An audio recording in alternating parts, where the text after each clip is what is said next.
اس وقت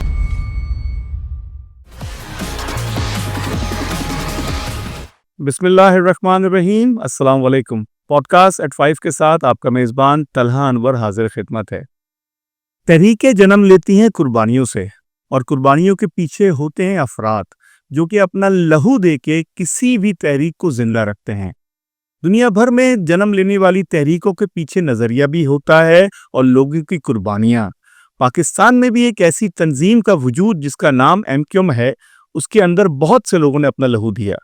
اس لہو دینے کے ساتھ ساتھ لوگوں نے قید و بند کی صعوبتوں کو بھی سہا، اور ساتھ ہی ساتھ جب امر اور سمر کا وقت آیا تو اس کے ساتھ کون کون کھڑا رہا۔ اس پورے موضوع پہ آج بات کرنے کے لیے ہمارے ساتھ موجود ہیں MQM پاکستان کے رکن سابق وزیر بلدیات سندھ محترم جناب محمد حسین۔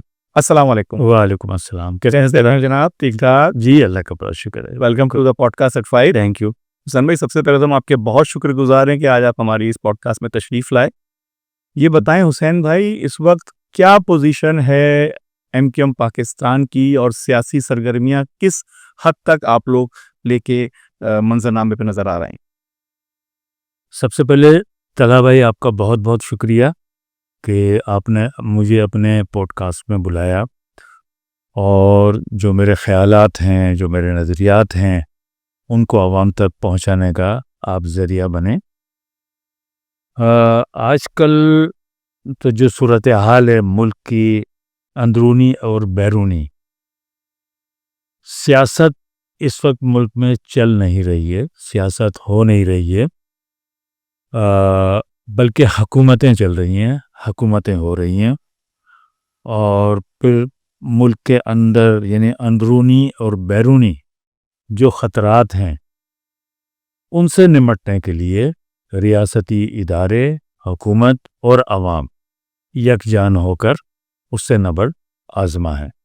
تو میں یہ سمجھتا ہوں کہ ابھی سیاست نہیں ہو رہی ہے، بلکہ ابھی ملک کو بچانے کی کوششیں، کاوشیں ہو رہی ہیں۔ جب یہ سیاست کرنے کا وقت آئے گا، الیکشن آئے گا، تو تمام سیاسی پارٹیاں عوام میں جائیں گی اپنے اپنے سلوگنز لے کے، اپنے اپنے کارکردگی لے کے، تو پھر عوام اس وقت یہ ڈیسائیڈ کرے گی کہ کس کو ووٹ دینا ہے، کس کو ووٹ نہیں دینا۔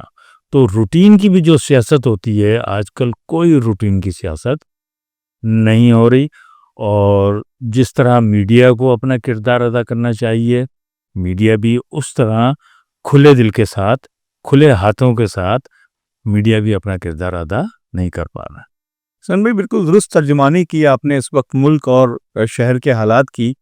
جب یہ شہر جاگتا تھا تو لوگ بسکون سوتے تھے۔ آج اس شہر کے اندر امن و امان کی صورتحال دگرگوں ہے۔ اس شہر کے اندر روزگار کی صورتحال ان لوگوں کے لیے تو شاید ہے کہ جو اس کے شہر میں ہجرت کر کے آ رہے ہیں دوسرے شہروں سے یا دوسرے صوبوں سے، لیکن جو کراچی کا مقامی ہے وہ روزگار کے حصول کے لیے پریشان کیوں ہیں؟ دیکھیں طلحہ بھائی، یہ پوری دنیا میں یہی ایک طریقہ کار ہے کہ جو بیرون شہر سے روزگار کے لیے، کام کاج کے لیے آتے ہیں، تو ان کی جو پوری توجہ ہوتی ہے وہ اپنے کام کاج پہ ہوتی ہے، ارننگ کے اوپر ہوتی ہے، کہ یار ہم آئے یہاں کمانے، اور ہم یہاں سے جتنا کم وقت میں زیادہ سے زیادہ کما سکتے ہیں وہ کما کے اپنے عزیز و اقارب کو، اپنے اہل خانوں کو بھیجیں۔ یہی کچھ اس کراچی کے ساتھ ہو رہا ہے۔ اچھا، صرف یہی نہیں ہو رہا، بلکہ جس بدحالی کا آپ نے ذکر کیا ہے، جو امن و امان ہے، بے روزگاری ہے، اور انفراسٹرکچر ہے، پانی نہیں ہے، طبی سہولتیں نہیں ہیں، ایجوکیشن تباہ، یہ ساری جو یوٹیلیٹیز ہیں، جو عام آدمی کی ضرورت ہیں، وہ جو عوام کی پہنچ سے دور ہو گئی ہیں، اس کی سب سے بڑی وجہ ہے پاکستان پیپلز پارٹی۔ اگر پاکستان پیپلز پارٹی اقتدار میں نہیں ہوتی تو پھر یہ ہمارے شہر کراچی کا یہ حال نہیں ہوتا۔ اس کی بنیادی وجہ یہ ہے، آج پاکستان کا ہر شہری کمپیئر کرتا ہے کہ جی کراچی اور لاہور۔ پہلے ایک وقت تھا کہ کراچی 20 سال آگے تھا لاہور سے، لوگ لاہور سے کراچی کی روشنیاں دیکھنے آتے تھے، آج لاہور کراچی سے 15 سال آگے ہے۔ ایسا ہی ہے نا طلحہ بھائی؟ اس کی وجہ کیا ہے؟ اس کی وجہ یہ کہ جو پنجاب میں جو برسر اقتدار آتا ہے، صوبائی حکومت آتی ہے، وہ لاہور کو اور پنجاب کو آن کرتے ہیں. گزشتہ اب یہ 18واں بجٹ آ رہا ہے سندھ حکومت کا، کنٹینیو 18 سال کی حکومت. یہ نہ کراچی کو آن کرتے ہیں نہ سندھ کو آن کرتے ہیں. ہر سال کا جو بجٹ ہے وہ اگر وہ کراچی کو آن کرتے تو کراچی کو اس کا جائز حق دیتے. بات یہیں خالی صوبائی حکومتوں پہ نہیں رکتی ہے، بلکہ اس سے آگے وفاق کی طرف بھی جاتی ہے. وفاق نے بھی وہ کراچی شہر جو مور دین 70% ریونیو وفاقی حکومت کو دیتا ہے، اور وہ شہر جو صوبائی حکومت کے ایکسچیکر میں یعنی خزانے میں 99.5% دیتا ہے. طلبہ بھائی، لوگ کہتے ہیں 90%، کوئی کہتا ہے 94%، میں کہتا ہوں 99.5% ہم اس خزانے میں دیتے ہیں، سندھ کے خزانے میں. تو وفاقی حکومتیں کسی کی بھی رہی ہوں، سوائے پرویز مشرف صاحب کے علاوہ جو بھی حکومتیں رہیں، انہوں نے کراچی کو اس کا حق نہیں دیا. اور سندھ میں تو متعصب پاکستان پیپلز پارٹی موجود ہے، جو حکومت میں نہ ہو، اپوزیشن میں ہو، تو ملک کے اوپر ملک کو بلیک میل کرنا، اپنے جو ان کے ٹول ہیں جی ایس این ٹائپ کی جتنی پارٹیاں، ان کو موو کرنا، ان کو آگے بڑھانا، بلیک میل کرنا.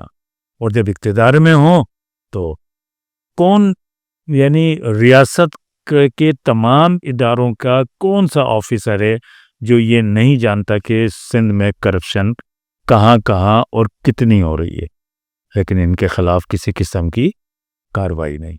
تو جو کراچی کو آن نہیں کر رہا ہے وہ منصفانہ بجٹ پیش نہیں کر رہا ہے، کراچی کو اس کا جو ڈیو شیئر ہے اس میں اس کو منصفانہ حق نہیں دے رہا ہے. شہر چل رہا ہے، بس لوگ گھروں میں ہیں تو پرسکون ہیں، گھروں سے باہر نکلتے ہیں تو ان کا سکون غارت ہے. نہ انفراسٹرکچر ہے، نہ ٹرانسپورٹ ہے، نہ طبی سہولتیں ہیں، نہ پانی ہے. یعنی کون سی ایسی چیز ہے جو حکومت وقت کراچی کے شہریوں کو فری آف کاسٹ دے رہی ہو؟ بھائی آپ ہم سے ٹیکس لیتے ہو نا، ہم آپ کو ہزاروں ارب روپے کما کے دیتے ہیں، ٹیکس کی شکل میں دیتے ہیں. آپ عوام کو دے کیا رہے ہو؟ آپ نے عوام سے تعلیمی سہولیات جب چھین لیں تو لوگوں نے پرائیویٹ اسکولوں میں پڑھانا شروع کر دیا.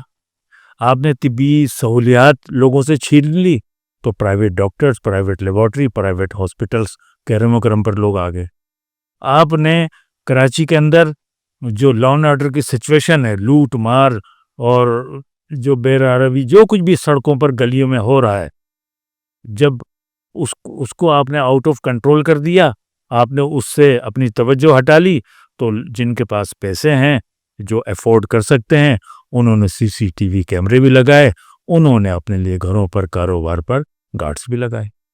پانی ان کی پہنچ سے دور ہو گیا، لوگوں نے پانی خرید کے پینا شروع کر دیا. الیکٹرسٹی کا فقدان ہوا، لوگوں نے پہلے یو پی ایس کا سہارا لیا، پھر سولر پر آ گئے، وغیرہ وغیرہ.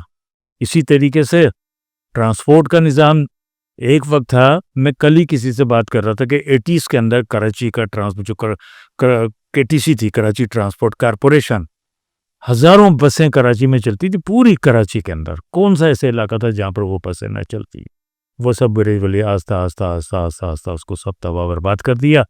اب لوگ جن کی استطاعت تھی انہوں نے گاڑی خریدی اور اس کے موٹر سائیکلیں خریدیں، جن کے پاس یہ استطاعت نہیں تھی وہ چمچی، رکشوں، ٹوٹی پھوٹی مزداؤں کے رحم و کرم پر آ گئے. انفراسٹرکچر پوری دنیا دیکھتی جب شہر کراچی میں آتی ہے. تو طلعہ بھائی، ہر کام کے پیسے کراچی والے دے رہے ہیں. کوئی چیز ان کو آئین پاکستان کے جتنے بھی آرٹیکلس ہیں حقوق انسانی کے، ایک آئین کا آرٹیکل پر عمل نہیں ہو رہا، کسی پر عمل نہیں ہو رہا. تو یہ پیسہ جا کہاں رہا ہے؟ تو وہ جو سب جگہ داستانیں ہیں لوٹ مار کی، کرپشن کی، وہ اس میں سارا پیسہ جا رہا ہے. اچھا حسین بھائی، آپ لوگ اگر اپنی سیاسی جدوجہد کی بات کریں تو مشرف رجیم کے بعد، بی بی شہید کی وفات کے بعد جو حکومت آئی پیپلز پارٹی نے بنائی، وفاق میں 20 صوبوں کے اندر بھی وہ اکثریتی جماعت تھی، آپ لوگ بھی اس کے حصے دار بنے، 7 سے لے کے 13 تک آپ ان کے اتحادی رہے، اس میں نشیب و فراز آئے، سرد و گرم چلتے رہے، لیکن وہ جو عرصہ آپ لوگوں نے گزارا، اس کیا آپ لوگ سمجھتے ہیں کہ وہ آپ کی غلطی تھی یا آپ کو مجبور کیا گیا تھا ان کا اتحادی بننے پہ، یا آپ آج اس وقت کو یاد کر کے افسوس کرتے ہیں؟ طلبہ بھائی دیکھیں، بہت سارے ادوار میں ہم کی وفاقی اور صوبائی حکومتوں کا حصہ رہی ہے، بہت سارے ادوار میں. ہم 88 میں ہم نے جوائن کیا پاکستان پیپلز پارٹی کو، 90 میں نون لیگ کے ساتھ چلے گئے، 97 میں پھر یہ جتوئی اور ان کے ساتھ ہم چلے گئے، 2002 میں پرویز مشرف صاحب کے ساتھ چلے گئے، 2008 میں پیپلز پارٹی کے ساتھ چلے گئے، خان صاحب کے ساتھ چلے گئے. اچھا، یہ کوئی ایسی اتفاقیہ تھوڑی یہ ساری چیزیں ہوئی ہیں. حکومت میں جانا، حکومت سے نکلنا یا نہ جانا، یہ پارٹی کا اپنا ایک فیصلہ ہوتا ہے. اور پھر MQ جو متحدہ قومی موومنٹ پاکستان، اس نے ہمیشہ اقتدار میں جانے کا فیصلہ ہو، اقتدار سے نکلنے کا فیصلہ ہو، اپوزیشن میں بیٹھنے کا فیصلہ ہو یا سڑکوں پر آنا ہو، باقاعدہ اپنے ورکر، اپنے عہدیدار اور اپنی عوام سے رابطہ کر کے کئی مہینوں تک علاقے ان کے ساتھ رابطہ کر کے، چھوٹی چھوٹی میٹنگیں کر کے، باقاعدہ ان سے مشاورت کر کے، ان سے رائے لینے کے بعد یہ سارے فیصلے کیے. اچھا، اب بہت سارے لوگ اس کو تنقیدی نظریے سے بھی دیکھتے ہیں کہ بھئی MQ جس کو برا والا کہتی ہے اس کے ساتھ پھر اقتدار میں چلی جاتی ہے. طلعت بھائی، اس میں آپ کو بتاؤں کہ ہم کبھی بھی اپنے یا اپنی پارٹی کے فائدے کے لیے اقتدار میں نہیں گئے. دیکھیں، جب ہم عوام کے حقوق کی بات کرتے ہیں نا، تو عوام کے حقوق کے حصول کا ذریعہ ایوان ہے، اقتدار ہے.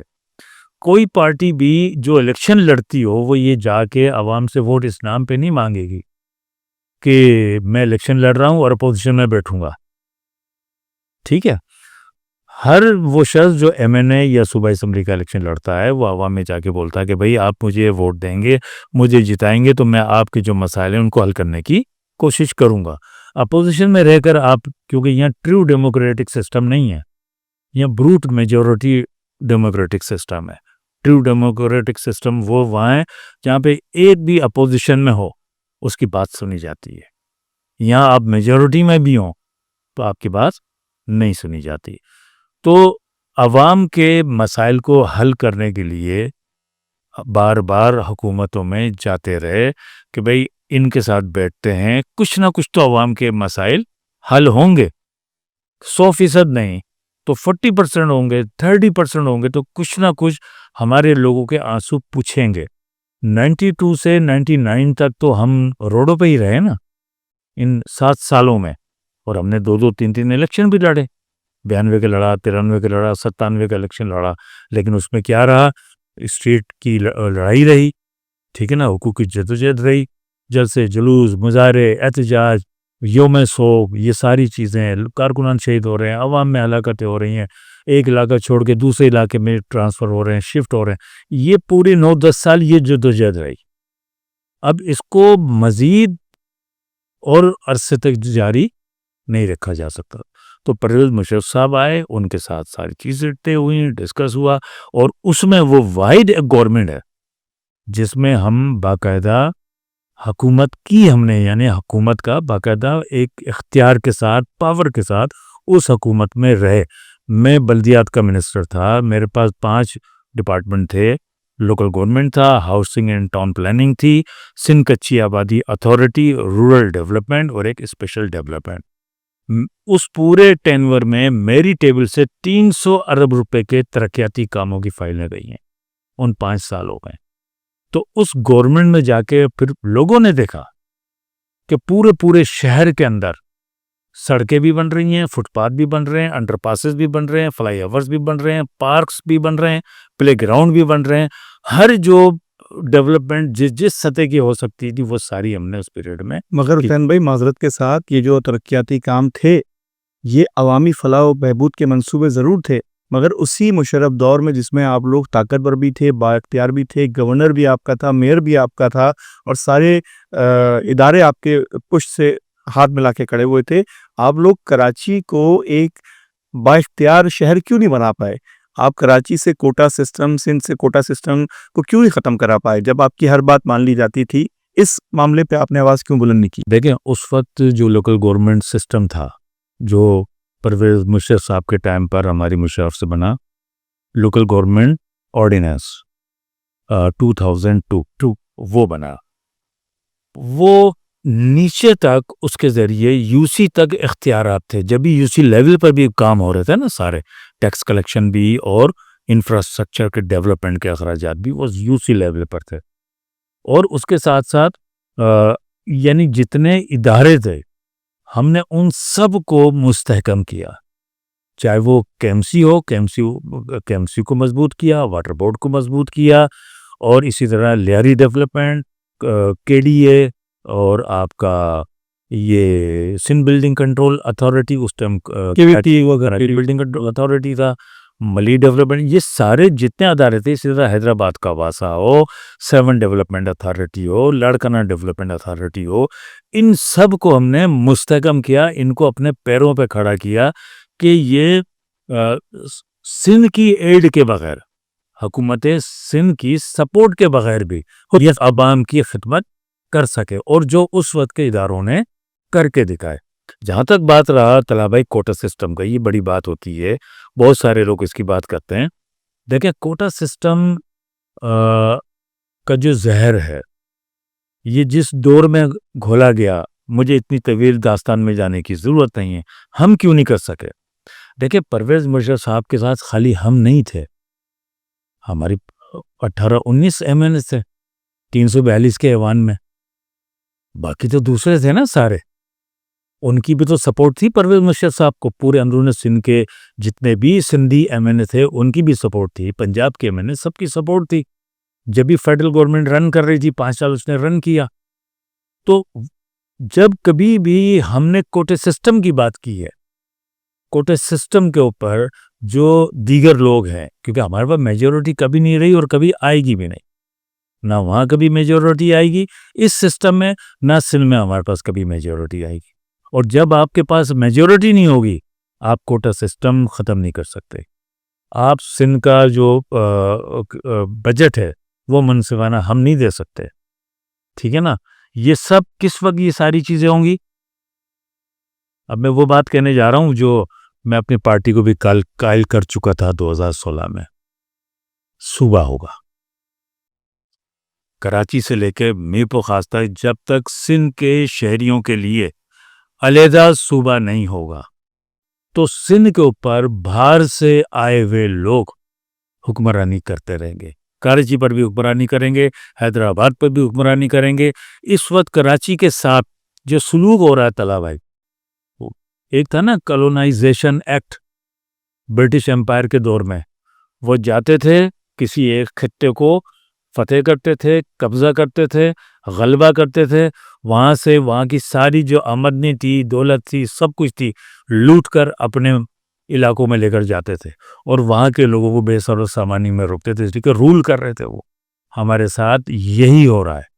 ہر سال ہزاروں ارب روپے کراچی سے جاتے ہیں پورے پاکستان میں، کراچی میں خرچ نہیں ہو رہا ہے. صوبے کے حوالے سے مہاجر صوبے کی آپ نے بات کی، مگر ہم دیکھتے ہیں کہ قومی اسمبلی کے اندر ہزارہ صوبے کی قرارداد پیش کی جاتی ہے، اس کی آپ لوگ تائید و حمایت کرتے ہیں.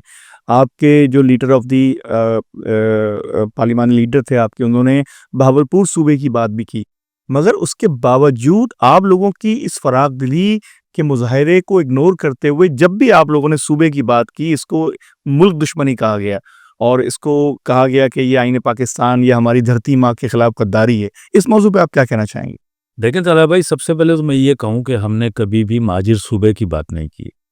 ہم نے بات کی کہ سندھ کے اندر کم از کم 2 یا 3 صوبے بننے چاہیے انتظامی بنیادوں پر، جس میں ایک انتظامی بنیاد صوبے کی یہ ہو سکتی ہے کہ کراچی سے لے کے میرپور خاص تک، ٹھیک ہے، ایک صوبہ یہ ہو سکتا ہے، دوسرا لاڑکانہ صوبہ ہو سکتا ہے، تیسرا اس طرف دریا سندھ کی اس طرف ہو سکتا ہے.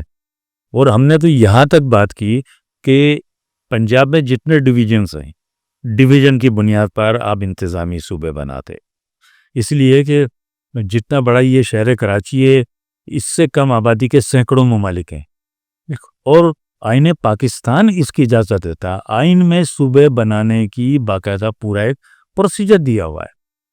تو جب آئین پاکستان آپ کو اجازت دیتا ہے، جو لوگ مزید صوبے بنانے کی مخالفت کرتے ہیں، میں تو ان کو غدار پاکستان کہتا ہوں، آئین پاکستان کے منافی ذہنیت کے لوگ کہتا ہوں۔ جب آئین پاکستان میں لکھا ہوا ہے تو سب لوگوں نے اس کو طے کیا تھا نا، اس لیے یہ آرٹیکل ڈالے کہ پاکستان میں مزید صوبے بنائے جائیں، بن سکتے ہیں یا بنائے جانے چاہیے، اور اس کا یہ طریقہ کار ہوگا۔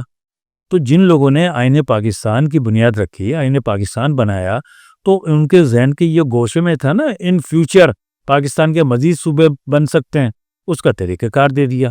تو وہ لوگ کون ہوتے اس کی مخالفت کرنے والے کہ جی پاکستان میں مزید صوبے نہیں بننے چاہیے؟ یہ وہ لوگ ہیں، وہ یہ چاہتے ہیں کہ اگر پاکستان میں مزید صوبے بنیں گے تو پھر کراچی کو شامل کر کے سندھ میں بھی ایک صوبہ بنے گا۔ جب کراچی کو شامل کر کے کوئی بھی صوبہ بنے گا، انتظامی صوبہ بنے گا، تو پھر جو وہاں کا جو ریونیو ہے وہ تو پھر ان کے ہاتھ میں چلا جائے گا۔ کالونائزیشن فارمولے کے اوپر جو کراچی کو جو لوٹ کر پورے پاکستان میں جو ڈیولپمنٹ چل رہی ہے، پورے پاکستان میں جو کچھ ہو رہا ہے، وہ سارا کھیل تو پھر ان کے ہاتھ سے نکل جائے گا۔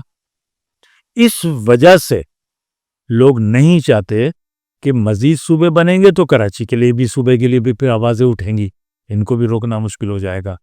تو اسی لیے جب کبھی بھی ہم نے کراچی، حیدرآباد، میرپور خاص، یعنی یہ پوری ایک بیلٹ ہے، ہم نے اس کو نام دیا تھا جنوبی سندھ صوبہ۔ اس میں خالی کوئی مہاجر علاقے تو نہیں ہے۔ اب کراچی ایٹ اٹ سیلف خود یہ کوئی مہاجروں کا اکیلے کا شہر تھوڑی ہے۔ اس شہر میں تو پاکستان کے سارے لوگ رہتے ہیں۔ جب ہم بات کرتے ہیں صوبے کی، یا ہم پانی کی بات کرتے ہیں، ڈیولپمنٹ کی بات کرتے ہیں، انفراسٹرکچر کی بات کرتے ہیں، تو بھائی خالی مہاجر کی بات تھوڑی ہو رہی ہے۔ کراچی میں رہنے والے ہر فرد کو پانی چاہیے، ہر فرد کو ٹرانسپورٹ چاہیے، ہر فرد کو امن و امان چاہیے، ہر فرد کو ایجوکیشن چاہیے، ہر فرد کو طبی سہولیات چاہیے، ہر فرد کو یہاں پہ نوکری چاہیے، کاروبار اس کا امن و امان ہوگا تو کاروبار چلے گا ہر فرد کو۔ لیکن اس کو لوگ یہ نام دیتے ہیں کہ نہیں جی، جب یہ بات کرتے ہیں تو میں نے تو بہت ساری جگہوں پر، میں نے پنجابی پختون علاقوں میں، بنگالی علاقوں میں نے بہت سیریز آف جلسے کی ہیں۔ وہاں پہ ان لوگوں سے میں نے سوال کیا، پوچھا میں نے لوگوں سے، جب میں منسٹر تھا، آپ کو پانی مل رہا ہے؟ نہیں۔ تو بھائی جب ہم پانی کی بات کرتے ہیں تو پھر آپ کی بھی بات ہوئی نا۔ کراچی میں جو پانی کی لائنیں چل رہی ہیں، کیا اس پہ لکھا ہوا ہے کہ اس لائن سے پانی خالی ان لوگوں کو دیا جائے گا؟ جتنی شاہراہیں ہم نے 300 ارب روپے لگا کے under passes, fly over, bridges, park, یونیورسٹیاں، کالج، یہ سب جو بنایا، کیا اس کے اوپر لکھا ہوا ہے کہ اس میں مہاجر پڑھیں گے؟ تو اس شہر کی بہتری کے لیے اسی لیے متحدہ قومی موومنٹ بنی کہ بھئی سب کو لے کر کے چلتے ہیں۔ خالی مسائل کا شکار خالی مہاجر نہیں ہے، مسائل کا شکار تو سارے لوگ ہیں، پورے پاکستان کے لوگ ہیں۔ 98% جو آبادی ہے وہ سارے مسائل کا شکار ہیں۔ جاگیرداروں، وڈیروں، سرمایہ داروں، ان لوگوں نے قبضہ کیا ہوا ہے نا سارا۔ ان سے نکالنا تھا، ان سے جان چھڑانی تھی۔ اور جب یہ مڈل کلاس 98% لوگ، جس طرح کراچی، حیدرآباد، میرپور خاص، نواب شاہ سکر سے لوگ جیت کر آئے تھے، غریب مڈل کلاس کے لوگ، اس طرح جس دن پورے پاکستان سے مڈل کلاس لوگ جیت کر ایوانوں میں آ جائیں گے تو پھر بجٹ بھی عوامی بنے گا، وہاں جو بھی قانون سازی بھی عوامی ہوگی، قراردادیں بھی عوام کے مفادات میں پاس کی جائیں گی۔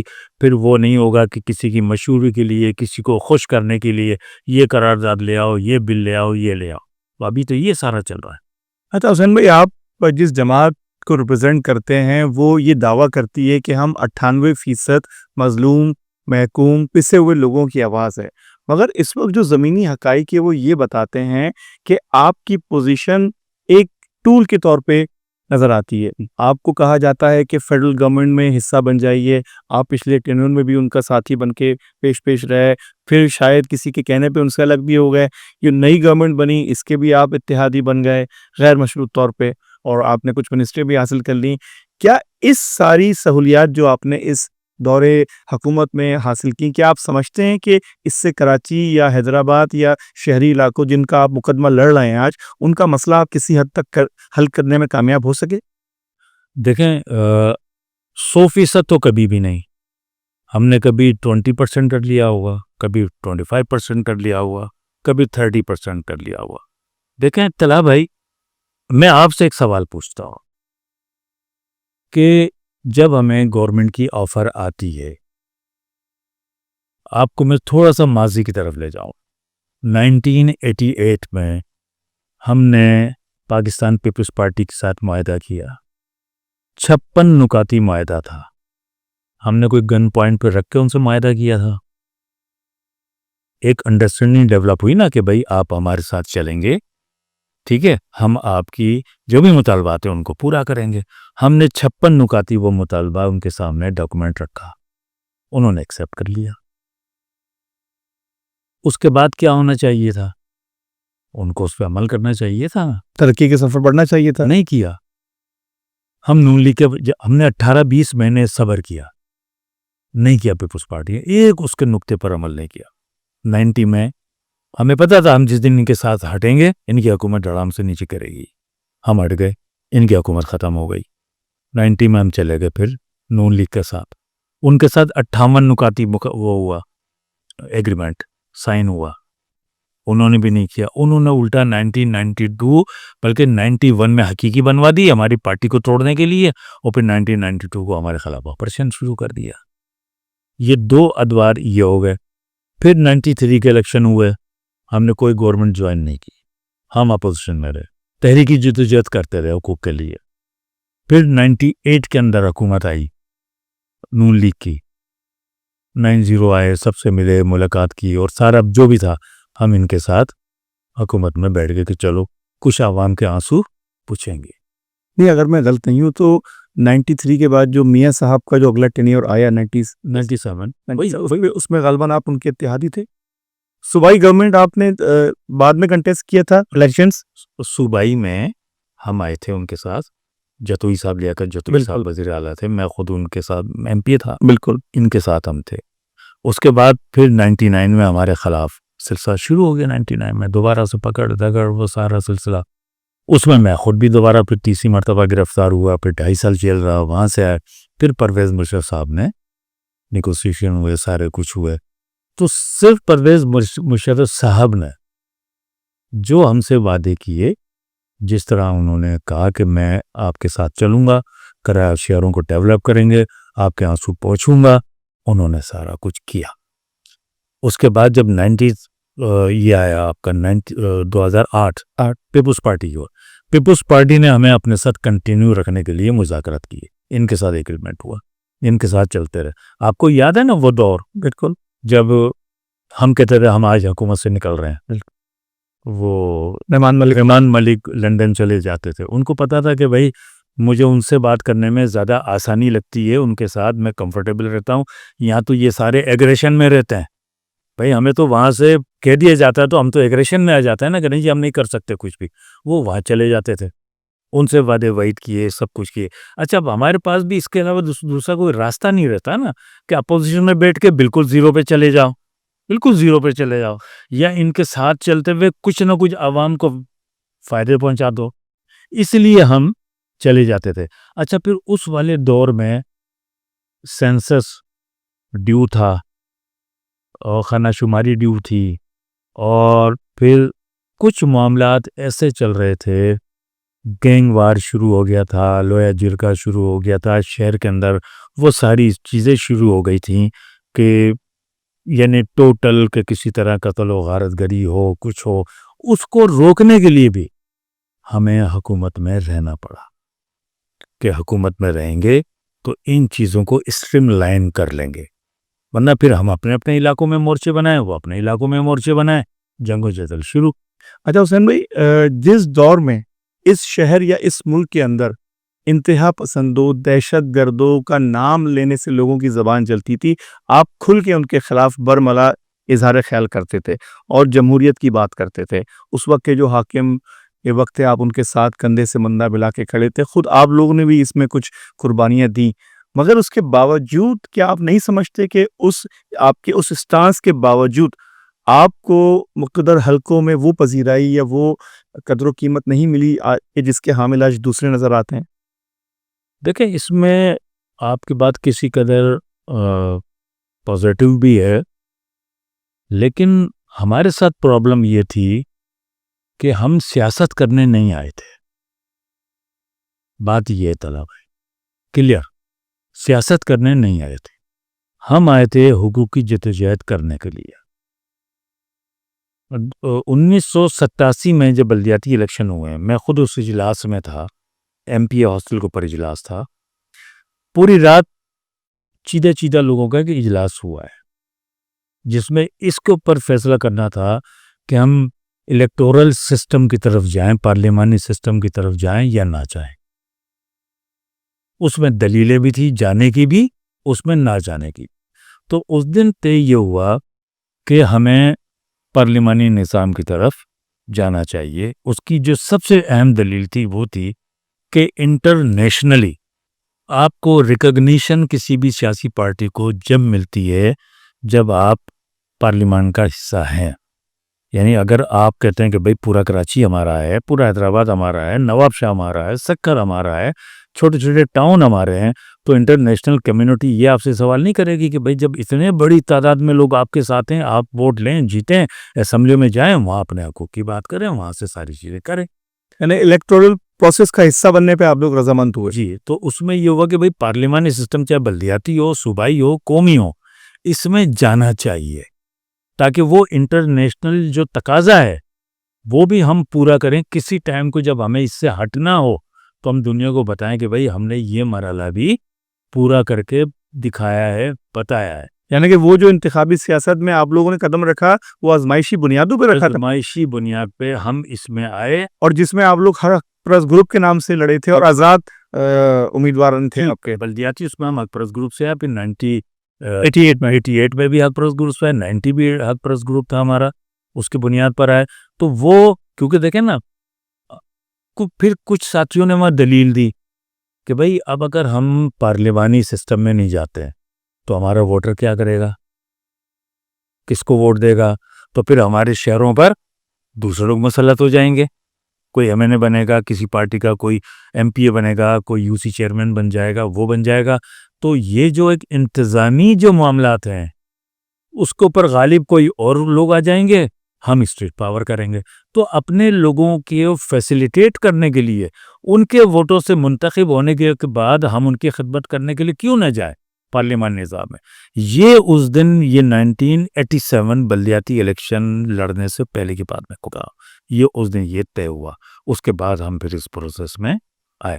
اب ہم آ گئے، سوچ ہماری، نظریہ ہمارا، فکر فلسفہ ہمارا تحریکی کہ جی عوام کے حقوق کی جدوجہد ہے. یہ جہاں سے بھی عوام کے حقوق ہم لے سکتے ہیں وہ جدوجہد ہمیں کرنی، کچھ بھی کرنا پڑے اس کے لیے. ٹھیک ہے، یہ ہمارے ذہن میں تھا. اب دوسری طرف یہ پارلیمانی سسٹم، الیکٹورل سسٹم یہ بھی آ گیا. تو یہ جو جن قوتوں کی آپ بات کر رہے ہیں، ان کی جو آپ بات کر رہے ہیں کہ ہم ان کی گڈ بک میں نہیں آ سکے، وہ اس وجہ سے نہیں آ سکے جو ہمارا جو فکر فلسفہ نظریہ تھا وہ تھا تحریکی کہ ہمیں جدوجہد کرنی ہے. سڑکوں پہ آئے بغیر ہمیں کچھ نہیں ملے گا، قربانی دیے بغیر یہ پیپلز پارٹی، یہ سندھ حکومت ہمیں کچھ نہیں دے گی. تو یہ جو ہماری جو نظریاتی وابستگی تھی، یہ جس کو کہہ لیں کہ نظریاتی تنظیمی تحریکی جو ٹریننگ تھی، جو ارک ریزی تھی، جو ہمارے ذہن جو ہمارے بنے ہوئے تھے، اسی کی بنیاد پہ تو پوری قوم نے، سارے کارکنوں نے 10 سال تک قربانیاں دی ہیں. حسین بھائی، آپ سے گفتگو بڑے مزیدار موڑ پہ آ چکی ہے اور ہم گفتگو بات کر رہے ہیں. اس کے اندر آپ نے ابھی بتایا کہ کس طریقے سے آپ لوگ حکومتوں کا حصہ رہے اور حکومتوں کے ساتھ آپ کو ایسے بھی تجربات ہوئے جو کہ آپ لوگوں کے لیے تلخ تھے، لیکن عوام کو ثمرات نہیں مل پائے.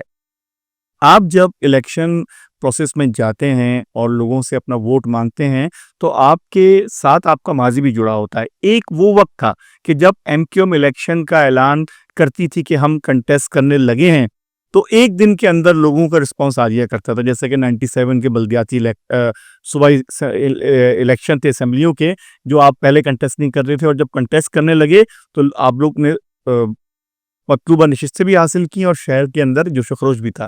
مگر اس وقت باوجود اس کے کہ آپ کی ایک بڑی تعداد قومی اسمبلی میں ہے, صوبائی اسمبلی میں ہے, وہ اسٹریٹ پاور, وہ عوامی حمایت, وہ عوامی جوش و جذبہ آپ کے ساتھ نہیں ہے. اس کی کیا وجہ ہے؟ اس موضوع پہ کچھ بات کریں.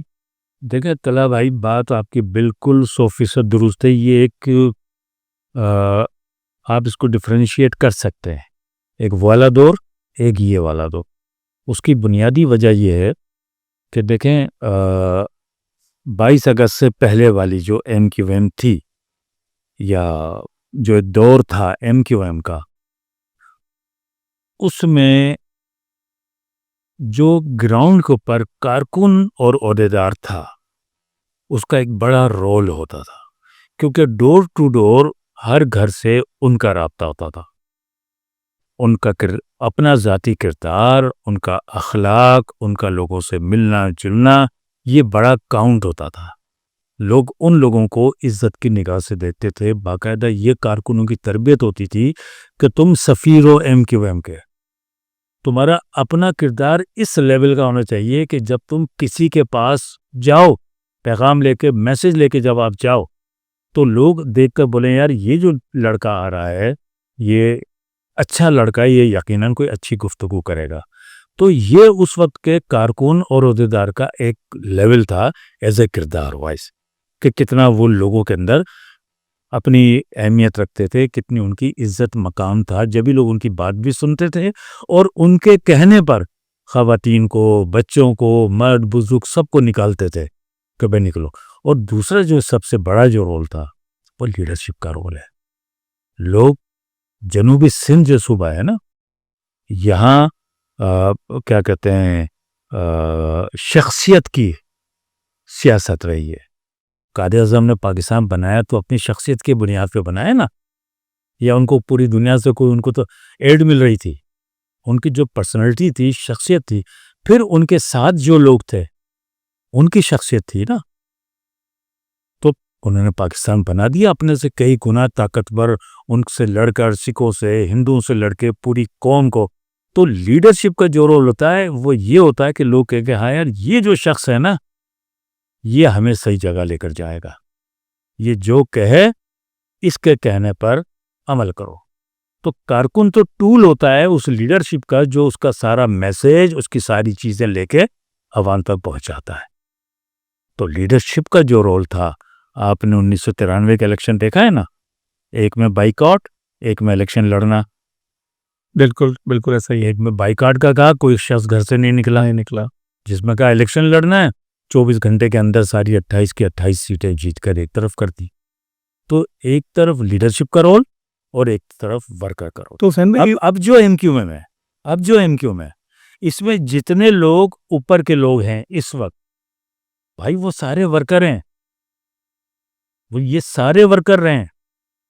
چاہے میں ہوں, خالد مقبول بھائی ہوں, انیس قائم خانی بھائی ہے, جتنے لوگ ہیں یہ سارے ورکر رہے. تو یعنی کہ آپ یہ کہنا چاہتے ہیں کہ اس وقت ایم کیو ایم پاکستان کے اندر حقیقی قیادت کا فقدان ہے؟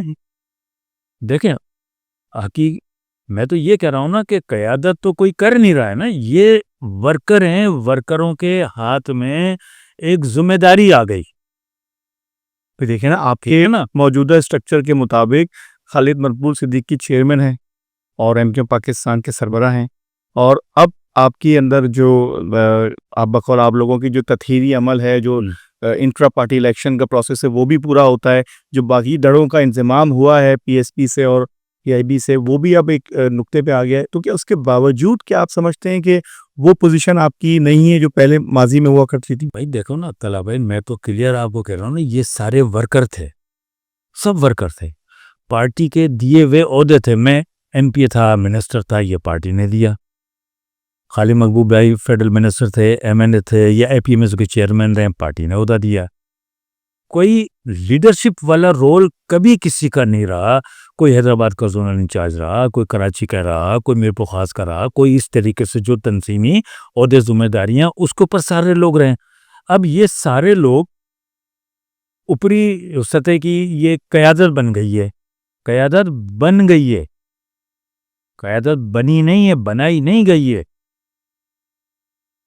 سمجھ رہے بات کو؟ وہ جو لیڈرشپ تھی وہ سب کو انگلی پکڑ کے انہوں نے چلایا ہے نا, ان سب کو بھی انگلی پکڑ کے چلایا. تو جو ورکر ہوتا ہے, ورکر کے لیے بہت سارے سوالات اٹھ سکتے ہیں کہ بھئی یہ محمد حسین بھائی ہیں, پہلے منسٹر رہے ہیں, اتنے سال ایم پی رہے, انہوں نے یہ کیا یہ کیا یہ کیا. تو جب میرے لیے, خالد مقبول بھائی کے لیے, انیس قائم خانی بھائی کے لیے, مصطفیٰ کمال بھائی کے, ہم سب کے لیے اگر کہیں نہ کہیں سے سوالات اٹھ سکتے ہیں تو ہم کیسے قیادت کر سکتے ہیں؟ بہتر. اچھا حسین بھائی، آپ بطور وزیر بلدیات بھی اپنی ذمہ داریاں سر انجام دے چکے ہیں، اور جب آپ نے وزیر بلدیات منصب سنبھالا ہوگا تو اس کو آپ نے اس سندھ حکومت کا طریقہ کار کلوزلی آبزرو کیا ہوگا. مختلف سیکٹریز آپ کے نیچے کام کر رہے ہوں گے، مختلف ڈی جیز آپ کے نیچے ہوں گے. کیا اس وقت بھی کرپشن کا یہی عالم تھا جو کہ اس وقت ہے، یا اس میں اب گزرتے وقت کے ساتھ مزید تیزی آ چکی ہے؟ اچھا بھائی، جو میں قیادت کی بات کر رہا تھا، میں اس میں ایک چیز اور ایڈ کرتا چلوں. جو میں بات کہہ رہا ہوں کہ یہ سارے ورکر رہے ہیں، سارے عہدیدار رہے ہیں پارٹی کے. خالد مقبول بھائی چیئرمین ہیں نا اس ایم کیو کے، ان کی کہیں آپ نے تشہیر دیکھی ہے؟ جیسے لیڈرشپ کی تشہیر ہوتی ہے کہ وہ ایک جملہ ہے نا کہ جو دکھتا ہے وہ بکتا ہے. تو خالد مقبول بھائی کی کہیں تشہیر دیکھی ہے آپ نے پورے سندھ میں، پاکستان میں؟ اس طریقے سے برانڈنگ نہیں ہے جیسے کہ آپ کے ماضی میں ہوا کرتی. بھائی وہ اس مزاج کے آدمی نہیں ہے نا کہ مجھے لیڈر بننا ہے. وہ خود کہتے ہیں بھائی میں تمہاری طرح عام کارکن ہوں، یہ میرے پاس ذمہ داری ہے جو تم لوگوں نے دی ہے مجھے، بس. بہتر. تو یہ بات ہو گئی. اچھا، اب جو آپ سوال کر رہے تھے سندھ حکومت کے حوالے سے، کرپشن کے حوالے سے، دیکھیں ابھی جو گزشتہ یہ جو ٹینور چل رہا ہے پیپلز پارٹی کے 17-18 سال کا، اس سے زیادہ صوبہ سندھ کے حالات کبھی خراب نہیں رہے. لوٹ مار، کرپشن ہر سطح پر. اس کی بنیادی وجہ کیا ہے کہ دیکھیں ایک چین ہوتی ہے نا، ایک چین میں ایک کڑی بھی غلط آ جائے تو چین کا سسٹم خراب ہو جاتا ہے، کہیں نہ کہیں آ کے بلاک ہو جاتا ہے. پہلے یہ جو بیوروکریسی تھی، جو پولیٹیشین ہیں، ایم این اے، ایم پی، وہ تو آتے جاتے رہتے ہیں. جو بیوروکریسی تھی نا، کمشنر سے لے کے نیچے تک، اس میں یہ پوری ایک چین نہیں تھی. اس میں بہت ساری جگہوں پہ ہم بھی فال کرتے تھے. ہمارے لوگ جو کرپشن سے دور تھے، غلط کام کرتے نہیں تھے، کرنے نہیں دیتے تھے، اس کی وجہ سے بڑی رکاوٹ ہے. آج کمشنر سے لے کر نیچے تک ایک ہی کمیونٹی ہے. سارے پیپلز پارٹی کے ڈائی ہارڈ لوگ ہیں، ان کے خاندان کے لوگ ہیں، بھانجے، بھتیجے، بھتیجیاں، خواتین ڈی ایس پی، خواتین ایس ایچ او، خواتین اسسٹنٹ کمشنر. یعنی ٹوٹل انہوں نے کس طرح سندھ کو جکڑ لیا ہے. اوپر پولیٹیشین یہ خاندان، M N A, M P نیچے ان کے خاندان، I G, D I G, S S P, D S P, S H O, انہی خاندان کے لوگ. پھر نیچے جو انتظامی ادارے جو دوسرے ہیں، ان میں بھی سب جگہ یہ 16 گریڈ سے لے کے اوپر تک پورے سندھ میں یہی سارے بیٹھ گئے. تو اب کہیں سے بھی ایک چیز چلتی ہے تو کہیں رکاوٹ نہیں آتی ہے. بالکل دھڑلے کے ساتھ ایزی طریقے سے جو غلط کام کر بھی رہا ہے نا، اس کے کام کو درست کرنے والے بیٹھے ہوئے کہ یار یہ کام تم کرو، ہم اس کو درست کر دیں گے. ہمیں پتا ہے کہ قانون کیا کہتا ہے، ایکٹ کیا کہتا ہے، فلانا ایکٹ کیا کہتا ہے، ہم اس کو اس کے اندر کر کے کر دیں گے، یہ کرو. تو بس پورا ہر چیز آزاد. تو اس وجہ سے چاہے لینڈ کے معاملات ہوں، چاہے ٹیکسز کے معاملات ہوں، یا اداروں میں کام کرنے کے معاملات ہوں، ڈیولپمنٹ انفراسٹرکچر کا فنڈ ہو، جتنے بھی یہ 1740 ارب کا بجٹ تھا پچھلے سال سندھ کا، آپ گراؤنڈ پہ دیکھیں گے نا کراچی میں، تو پھر ہم لوگ نظر رکھتے ہیں 50% بھی اس میں سے یوز نہیں کیا گیا، واپس چلا گیا. وہ اس وجہ سے نہیں ہوا نا. اس 50% میں زیادہ ہمارا فنڈ ہے جو کراچی حیدرآباد کا ہے. بجٹ میں دکھانے کے لیے یہ ہمارے لیے اسکیمیں رکھ دیتے ہیں. اس کے بعد ان کا طریقہ کار یہ ہوتا ہے کہ جب سال چل رہا ہے، گزر رہا ہے، فنڈ یوٹیلائز نہیں کرو، ان کا فنڈ کو لیپس کر دو. پچھلے سال کا جو پروونشل اے ڈی پی تھی، جس کو ہم کہتے ہیں ڈیولپمنٹ بجٹ، کراچی کے لیے طلبہ بھائی ایک نئی اسکیم نہیں تھی, ایک نئی اسکیم. میں نے خود پیچھے, میں ایم پی نہیں تھا, میں نے پورا اس کو اسٹڈی کیا. کراچی کے لیے ایک نئی ترقیاتی اسکیم نہیں تھی. ابھی یہ بجٹ آ رہا ہے جمعے کو, اب اس کے اندر آپ دیکھ لیجئے گا 10 سال 15 سال پرانے جو پروجیکٹ تھے وہ رینگ کے چل رہے ہیں. سیف سٹی پروگرام کا آپ اس کے اوپر کسی نے پروگرام رکھ لو, 18 سال ہو گئے. کچھ کیمرے لگے ہیں غالباً حقانی چوک پہ اور وہ تو جتنی سلو پروسیس چل رہا ہے, جو لگتے جا رہے ہیں وہ اپنی عمر ختم ہوتی جا رہی ہے. ان کی ڈیولپمنٹ کی اسکیم ہے, جو کوئی 60 کروڑ 65 کروڑ کا ایک منصوبہ ہوتا ہے, اس کو جب یہ 10 سال ڈیلے کرتے ہیں وہ 2.5-3 ارب پہ چلا جاتا ہے. اچھا حسین بھائی, کراچی کا جب بھی ہم ذکر کرتے ہیں تو کراچی کا وارث, کراچی کا بیٹا, یہ الفاظ ہم اکثر لوگوں کی زبان پہ سنتے ہیں. اس وقت کے جو میئر کراچی ہیں وہ بھی کراچی آئٹ ہیں اور آپ ہی کی کمیونٹی سے تعلق بھی رکھتے ہیں, تو کیا آپ ان پر بھی یہی تحفظات رکھتے ہیں کہ وہ کراچی کا مقدمہ صحیح طور سے صحیح طریقے سے نہیں لڑ پا رہے؟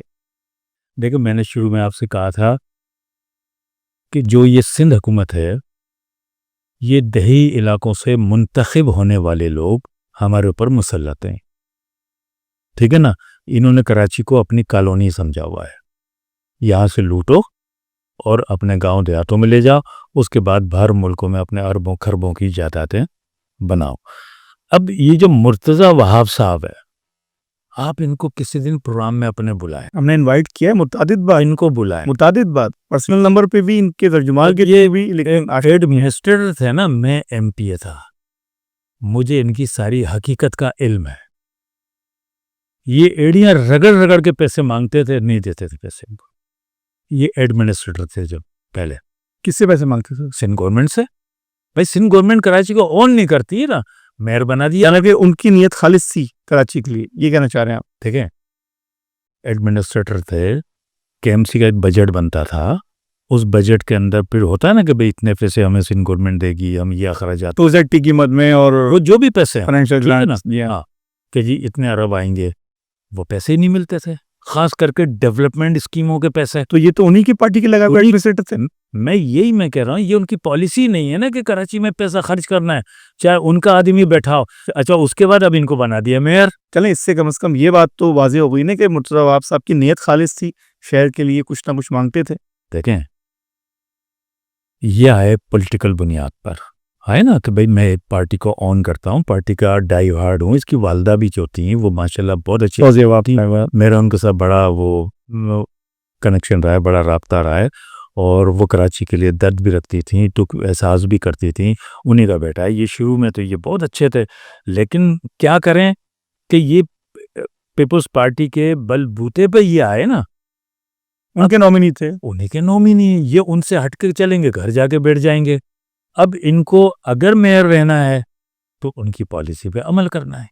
یہ ان کی پالیسی ہے کہ کراچی میں پیسے نہیں میں کہہ رہا ہوں کہ لاسٹ ایئر کے بجٹ میں ایک اسکیم نہیں تھی سندھ گورنمنٹ کے بجٹ میں, ٹھیک ہے نا.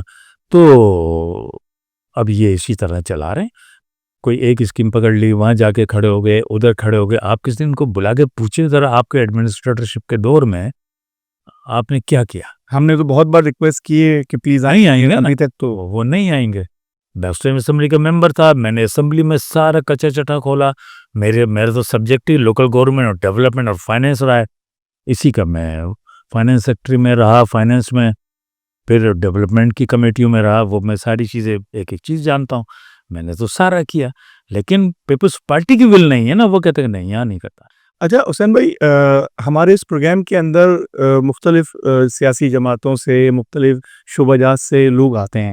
اس میں کچھ ایسے سیاسی لوگ بھی آتے ہیں جنہوں نے اپنی سیاسی جدوجہد کے حوالے سے جب ذکر کیا تو مجھے یاد آئی کہ ایک جدوجہد آپ لوگوں کی بھی تھی, اور آپ لوگ بھی جب اسیری اور قید و بند میں ہوتے تھے, رپوشی میں ہوتے تھے, تو وہ وقت جب آپ ہائیڈنگ میں تھے اور اس وقت آپ نے سیاسی سرگرمیاں جاری رکھی ہوئی تھیں, اس کے باوجود آپ کا ایک شہر میں, یعنی کہ آپ کی جماعت کا ایک نام ہوا کرتا تھا. آپ لوگ روپوشی میں ہائیڈنگ میں ہوتے ہوئے جب کہا کرتے تھے کہ کل ہڑتال ہے, تو شہر بند ہوا کرتا تھا. اور پھر ہم نے ایسا ٹائم بھی دیکھا کہ ہڑتال مشروط طور پہ ہونے لگی, یعنی کہ جس علاقے میں خدا نہ خواستہ آپ کا کوئی کارکن شہید ہوا ہے, صرف وہ علاقہ بند ہونے لگا. اور پھر یہ ٹائم بھی آیا کہ آپ کی ہڑتالوں میں شٹر اٹھانے لگے لوگ, پیٹرول پمپ کھلوانے لگے. آج پوزیشن میں جس میں آپ کا کارکن پچھلے دنوں ہی شہید ہوا ہے، آپ کی طرف سے کوئی ایسی کال نہیں آئی، کوئی طاقت، کوئی زور آزمائی آپ نے بالکل ہی یکساں طور پہ چھوڑ دی ہے؟ کیا اس کا مطلب ہم یہ سمجھیں کہ آپ نے اپنی طاقت سرنڈر کر دی ہے، لوگوں پہ آپ تکیہ کرنا بھول چکے ہیں، لوگوں کا آپ پہ اعتماد ختم ہو چکا ہے؟ دیکھیں طلعت بھائی، آپ کے ایک سوال میں بہت سارے سوال ہو گئے اس میں۔ ایک تو اسیری روپوشی سزائیں، دیکھیں جو ایم کیو ایم کے ساتھ ہوا ہے 1992 سے لے کر، وہ پاکستان میں کسی سیاسی پارٹی کے ساتھ نہیں ہوا، چاہے پیپلز پارٹی کیوں نہ ہو، کسی کے ساتھ نہیں ہوا۔ یعنی کون سا ایسا ظلم ہے جو مہاجروں کے ساتھ کراچی، حیدرآباد میں، پواد، نوابشاہ سکر میں، یعنی آبادیوں نے ایک ہی شہر کے اندر مائگریشن کی ہے، ایک ہی شہر کے اندر، کورنگی والے اورنگی والے لانڈی والے ملی، اس طریقے سے یعنی اتنی شدت کے ساتھ جو وہ ایم کیو ایم کو کچلنے کا سلسلہ جو چل رہا تھا، یہ کسی پارٹی نے نہیں دیکھا۔ میں خود جب جیل میں رہا ہوں، یہ لوگ آصف زرداری کی بات کرتے ہیں کہ جنہوں نے 12 سال جیل کاٹی ہے، مجھے پتا کیسے جیل کاٹی ہے، میں سب جانتا ہوں۔ جب آصف زرداری صاحب جیل سے کورٹ جاتے تھے نا، ان کے لیے ایئر کنڈیشن اے پی سی آتی تھی، ایئر کنڈیشن، اور ان کے لیے کبھی چھوٹا دروازہ نہیں کھلتا تھا جس پر سے جھک کے جاتے ہیں، ہر قیدی کے لیے چھوٹا دروازہ کھلتا جس پر جھک کے وہ بالکل 45 کا اینگل بن کے نیچے سے نکلے، ان کے لیے سارے دروازے کھلتے تھے۔ ان کے گھر کے ملازمین کے اوپر 144 188 کے مقدمات بنا کے ان کو جیل میں لایا گیا، ان کے لیے پورا ایک وارڈ کو ان کے لیے وی آئی پی وارڈ بنایا گیا جس کے اندر سارے لوازمات تھے، سوئمنگ پول تک تھا جیل کے اندر حضور۔ اور جب ان کا یہاں سے دل بھر جاتا تھا تو پھر ان کی طبیعت کو خراب قرار دے کر ضیاء الدین ہاسپٹل میں ایڈمٹ کیا جاتا تھا، نارتھ ناظر آباد والے میں۔ وہاں پھر ان کے لیے جو محفل ہوتی تھی وہ پھر وہاں سجتی تھی۔ یہ کہتے ہیں جیل کاٹی ہے، جیل ہم سے پوچھو کس طریقے سے ہمارے ورکروں نے پھانسی وارڈوں میں جیلیں کاٹی ہیں۔ ایک کارکن 22 سال، 18 سال، اجمل پاڑی 22 سال، نادر شاہ 19 سال، جنید، عبید، مجھے ایک نام یاد ہے، جتنے اس وقت 43 لوگ تھے پھانسی وارڈ کے اندر، اور 2000 سے زیادہ کارکن اس وقت جیل کے اندر تھے، جس کی کیپیسٹی چند سو کی ہو، اس میں خالی 1200 کارکن ہمارے۔ ان سے پوچھیں کسی پی ٹی آئی، انہوں نے دیکھا کیا ہے؟ کچھ بھی نہیں ہوا، لمیٹڈ چند سو لوگوں کے خلاف آپریشن ہوا ہے نا، یہاں تو لمیٹڈ نہیں، ان لمیٹڈ، جس کو چاہے رون دو۔ کسی سیاسی پارٹی کے جو کہتے ہیں نا کہ ہم نے بڑی صحبتیں برداشت کی ہیں، ایک واقعہ بتا دیں کسی گھر میں تدفین عورتوں نے کی ہو۔ میں کورنگی سے ایم پی اے تھا، وہاں کی ہماری خواتین نے، یعنی جنازہ اٹھانے کی اجازت نہیں تھی، 4 خواتین نے چارپائی کے اوپر لاش رکھی اپنے بیٹے کی اور لے جا کے تدفین کیے۔ یہ آج تک یہ سب اخبار میں تصویریں ساری موجود ہے۔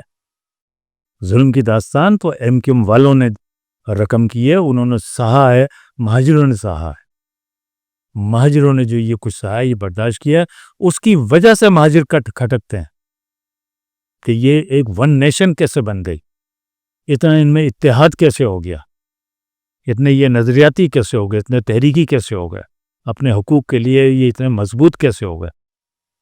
تو بہرحال یہ باقی سیاسی پارٹیاں وہ کہتی رہیں، ان کے کتنے پارلیمنٹیرینز میں تھے نا ابھی، ان کے پی ٹی آئی کے کتنے گئے جیل کے اندر؟ ہمارا کون سا ایسا پارلیمنٹیرین ہے جو جیل میں نہیں گیا ہو، جس کو پر 100 مقدمات نہیں بنائے ہو؟ چاہے وہ آفتاب شیخ ہوں، چاہے شیخ لیاقت حسین ہوں، چاہے ہمارے فاروق ستار بھائی ہوں، انیس قائم خانی بھائی ہوں، اور اسی طریقے سے قمر نوید، شعیب بخاری، جتنے بھی ہم سارے لوگ تھے پارلیمنٹیرین، اس وقت بنائی گئی تھی کرمنلائزیشن کی پالیسی کہ ان کو ہر سطح پر ایسی چیزیں کرو کہ ان کو لوگ سمجھنے لگ جائیں کہ یار یہ کرمنل ہے۔ لیکن ہماری عوام کو اپنے علاقے کے ہر شخص کے بارے میں پتا تھا کہ یہ فلانا شخص کیسا ہے، کوئی ان کے پروپیگنڈوں کو ماننے کو تیار نہیں تھا۔ جب آپ دیکھیں 93 کا الیکشن کا بائیکاٹ، آپریشن چل رہا تھا, نہیں نکلے لوگ. پھر صوبائی اسمبلی کا الیکشن ہم نے لڑا, ایسے لوگ, بی بی سی کی رپورٹ تھی کہ ایسے لوگ گھروں سے نکلے جیسے چیونٹیاں اپنے بل سے نکلتی ہیں. کوئی نہ الیکشن کیمپین, کوئی دفتر, کوئی کارڈ, کچھ نہیں. تو یہ جو دور ہمارا رہا ہے, یہ پاکستان میں کسی سیاسی پارٹی, کسی مذہبی پارٹی نے یہ اتنی مشکلات, پریشانیاں کسی نے نہیں دیکھی ہیں جو ایم کیو ایم کے کارکنان, ایم کیو ایم کے عہدیداران اور ایم کیو ایم کے سپورٹرز نے جو جھیلی ہیں. حسین بھائی, آپ سے میں آخری سوال کرنا چاہوں گا اور یہ پوچھنا چاہوں گا کہ کیا آپ کو لگتا ہے کیا ایم کیو ایم پاکستان دوبارہ سے وہی عروج حاصل کر پائے گی جس کا آج جس پورے پروگرام میں آپ نے ذکر کیا, اور کیا دوبارہ سے وہی عروج کے ساتھ حقوق کی وہی جدوجہد دوبارہ سے اس شہر اور اس شہر کے باسیوں کے لیے کرنا ممکن نظر آتا ہے؟ دیکھیں, اس میں تو میں صرف اتنا کہوں گا طلحہ بھائی کہ جو ہماری عوام ہے نا, شاید سندھ میں ہمارے سپورٹر ہوں, پاکستان میں ہمارے سپورٹرز ہیں, ان کی سلیکشن ضروری ہے. انہیں یہ سوچنا ہے کہ آج اگر کراچی, حیدرآباد میں فقات, نو آبشار, سکھر, ٹنڈ اولیا, ٹنڈ اجام, یہ چھوٹے چھوٹے ٹاؤن کے لوگ جس بدحالی کا شکار ہیں اور جس سطح کا ان کے ساتھ 3rd ڈگری تو کہنا مناسب نہیں, کہ 4th ڈگری, 5th ڈگری کا جو سلوک روا رکھا جا رہا ہے, یہ ہماری عوام کو سوچنے کی ضرورت ہے کہ ہم اس سے کیسے نکلیں. نمبر 1, اور عوام کو یہ بھی سلیکشن کرنے کی ضرورت ہے کہ کون ہمارا ہے, کون ہمارا نہیں ہے. کس سیاسی پارٹی نے کہ لوگوں نے عوام کو جوڑنے کے لیے, عوام کو متحد کرنے کے لیے ان کے حقوق کی جدوجہد کی اور تمام صحبتیں برداشت کی, وہ کون سی پارٹی ہے؟ آج جو لوگ نئے لبادے اوڑھ کر, نئے لبادے پہن کر, اپنی شکلیں تبدیل کر کے عوام کے درمیان میں اگر آ جائیں اور عوام اگر ان کی باتوں میں آ کر ان کو ووٹ دے دیں, تو پھر ایم کیو ایم کی کیا ضرورت رہتی ہے؟ پھر ایم کیو ایم کی ضرورت ہی نہیں ہے. ایم کیو ایم کیوں اسٹرگل کرے پھر؟ اگر عوام ہی سمجھنے کو تیار نہ ہو تو یہاں میں عوام سے کہوں گا کہ پلیز, میں ان عوام کے لیے میسج چھوڑ رہا ہوں جنہوں نے ہمیشہ ایم کیو ایم کے لیے قربانی دی, عوام کے لیے ایم کیو ایم کے لیے جدوجہد کی, ایم کیو ایم کو سپورٹ کیا, جانی طور پر بھی, مالی طور پر بھی, وقتی طور پر بھی.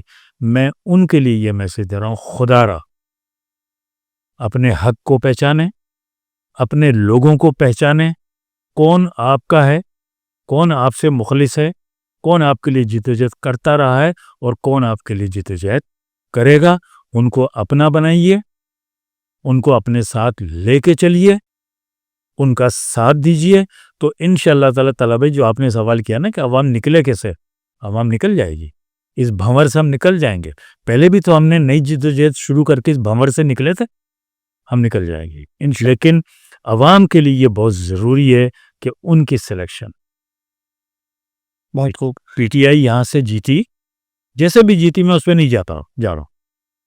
مور دین 50% لوگ سارے کہاں کے تھے؟ کسی اور صوبے کے لوگ تھے نا جو یہاں سے لڑ رہے تھے. کوئی لینڈ گریبر تھا, کوئی کانٹریکٹر تھا, کوئی کیا تھا.